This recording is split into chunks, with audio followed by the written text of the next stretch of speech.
আমরা লক্ষ্য করছি জুলাই বিপ্লবের পর একটি দল চাঁদাবাজি, দখলদারিত্ব, জনতার উপরে জুলুম চালানোর মাধ্যমে প্রতিদিনই তাদের জনরোষ এবং ধস কিন্তু শুরু হয়ে গেছে। কিন্তু তাদের এখন হতাশা শুরু হয়েছে। আমরা লক্ষ্য করছি নোয়াখালী সহ বিভিন্ন জায়গায় তারা বাংলাদেশ জামাত ইসলামের নারী কর্মীদের উপরে হামলা চালিয়েছে। আমরা তীব্র নিন্দা এবং প্রতিবাদ জানাচ্ছি। যদি এই হামলা অবিলম্বে বন্ধ না হয়, তাহলে নতুন এই নব্য ফ্যাসিবাদকে জনগণ অভ্যুত্থানধারীরা রুখে দেবে। সংগ্রামী ভাই এবং বন্ধুগণ, তাই নারীর উপরে নির্যাতন, মা বোনের ইজ্জতের উপরে যারা অতীতে এমসি কলেজ, যারা সুবর্ণচরে হানা এনেছিল, হামলা করেছিল, জনগণ দেশ থেকে তাদেরকে বিতরণ করে দিল্লিতে পাঠিয়ে দিয়েছে।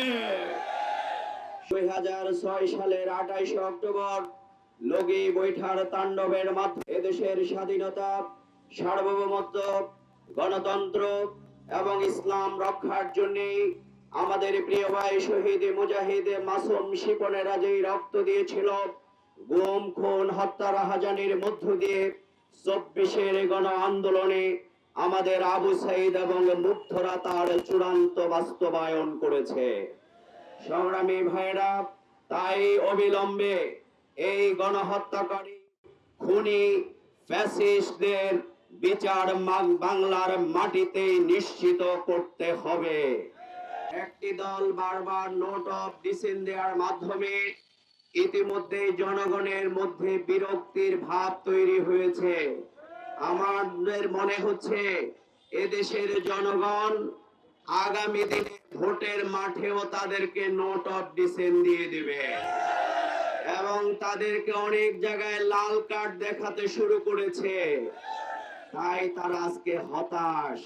আমরা বলবো, হতাশা থেকেই কিন্তু পতনের শুরু হয়।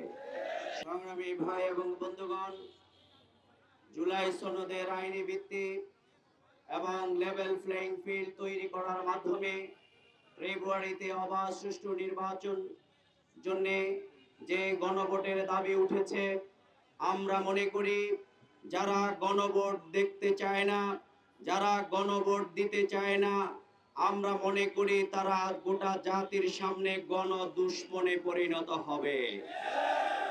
এই জন্যই গত কয়েকদিন আগেও যাদেরকে আমরা ফুরফুরে মেজাজে দেখেছিলাম, গতকালকে দেখলাম ওনাদের মন খুব খারাপ হয়ে গেছে।